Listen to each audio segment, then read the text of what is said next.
Hello everyone, this is Dyer, and in this video response I'm going to be demonstrating my solution to Generikb's pumpkin pie farm, an idea he conceived of and talked about in episode 46 of his HermitCraft LP entitled Chicken on a Stick. In that episode he showed a simple proof of concept of the device in which a chicken lays an egg, triggering the harvest of both a pumpkin and sugarcane, yielding the exact ingredients to make a pumpkin pie. He also wanted excess eggs to be destroyed if they are laid prior to a pumpkin and sugarcane being ready for harvest. In my design, I use a lava blade for item destruction, and a sort of hacked together bud latch array to control the state of the machine. And I'll try and describe that a little bit more later. The pumpkin and sugarcane growth are detected by bud switches that use normal pistons, so they do not automatically reset themselves. That's kind of where the latch array comes into play. The block updates are the set, and then a reset signal comes through the system from the egg being laid. This reset signal travels up through the gold blocks, which are quote-unquote set by the block updates, which means only when both food items have grown can an egg land on the pressure plate and trigger the harvest. The machine only fully resets once the items have been collected. Let me quickly demonstrate that.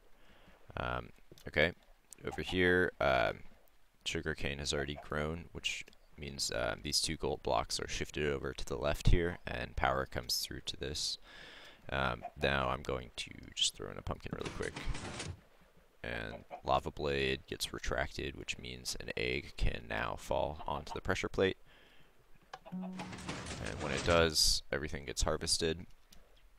And you'll notice the lava blade is extended again. So at this point, you can collect your items. However, the machine still works, and it's actually kind of got some pretty sweet behavior, if you ask me. If you got more block updates here from the pumpkin and sugarcane, while there are still items on this pressure plate, lava blade will not retract. Normally, once both of these are triggered, the lava blade retracts. However, since there are items already on the pressure plate, that doesn't happen. So, you've got both items grown. Once you pick these up, then the lava blade will be retracted, and another egg can fall down, triggering another reset. So, it behaves pretty smartly, if you ask me. Seems to work in kind of all cases as far as I've tested it. Again, this is a kind of vertically designed system. It's 3 wide, can be tiled next to itself, so you could just line a bunch of these up, perhaps 2 rows, one on your left and one on your right. I don't think it fits into Generikb's little ice collection farm thing right there very well, because the items all fall onto a pressure plate as opposed to into a water stream. But if you were really picky about it, you could change the pressure plate to a tripwire and make the items fall into a water stream if you really wanted to. So that's the device and how it works. I hope you like it, Generikb. I'm gonna do a quick, as quick as I can, build tutorial at the end of this video, so if you want to see it, you can skip to that. I'll put an annotation. And I will also include a download link because it's kind of difficult to see what's going on here, and maybe it's a little easier if you just check it out yourself. This is kind of the second iteration of this design. The first one's over here. As you can see, no lava blade, so no item destruction.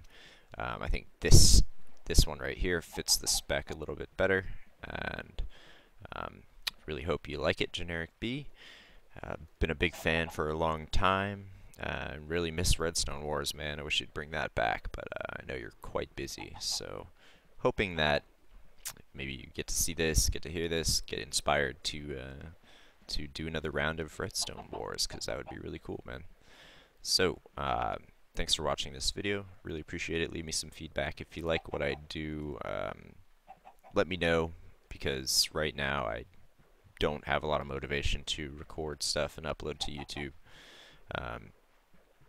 Yeah, obviously not a big channel at all, but I like to dick around with redstone a whole lot, and I also have some pretty cool builds. I play on Ground Fox, which is a whitelisted multiplayer server, vanilla, and vanilla survival. Sorry. We do some fun stuff over there, so I might be uploading some stuff from that. But yeah, I'm gonna leave it at that. Thanks for watching. Stay tuned for a tutorial. So I'm going to attempt to make this as quick as possible. Since it's only 3 layers thick, I figured doing it layer by layer is going to be the best way.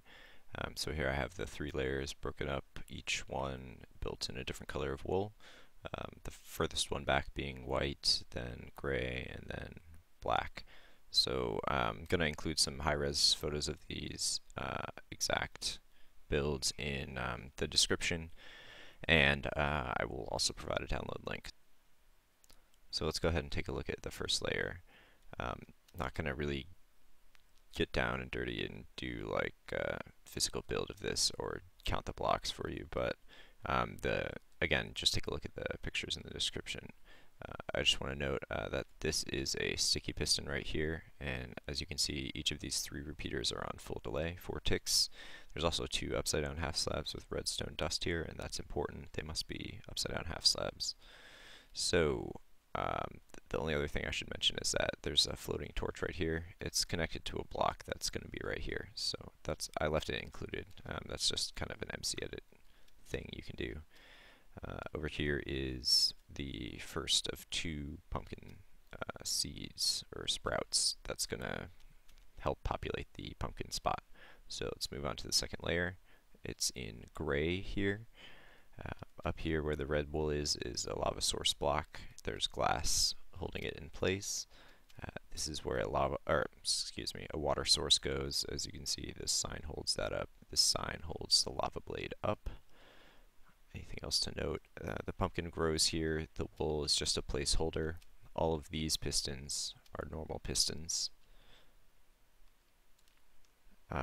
The gold blocks are nothing special. They just mark the blocks that get shifted back and forth for the bud switches, so you can use any block for that. It has to be a solid block though. There's water sources here and here. Again, those are held in place by glass blocks. I just use glass so you can see easier, but you need blocks to hold in the water there. This is untilled dirt that the pumpkin grows on.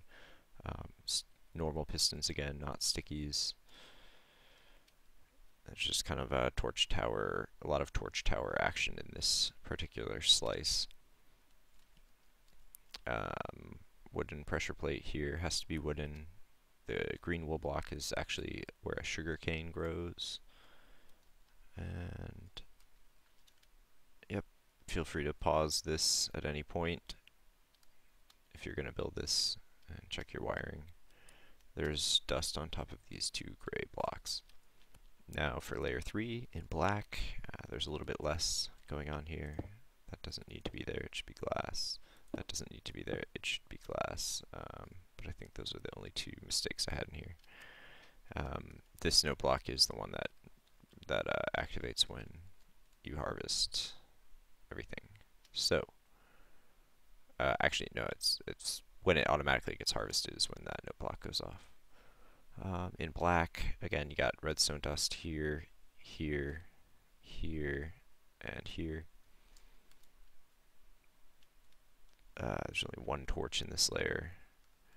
A couple of repeaters, no delay, just 1 tick on each. Here's the second tilled dirt with the pumpkin sprout. The rest is just glass to keep everything in place. So I hope this has been clear. I think it's pretty straightforward to build, and then I hope my explanation has been good enough for you to understand the way that this works. Again, ice is water source, red wool is a lava source, the orange wool represents where the pumpkin grows, and the sugarcane grows in the slot above where this is. So this is just the planted sugarcane. And don't forget this torch, which is on the back side of that gray block when you're looking at it from this side. So, that's been a very quick build tutorial. Thanks for watching. Take a look at the description for more details.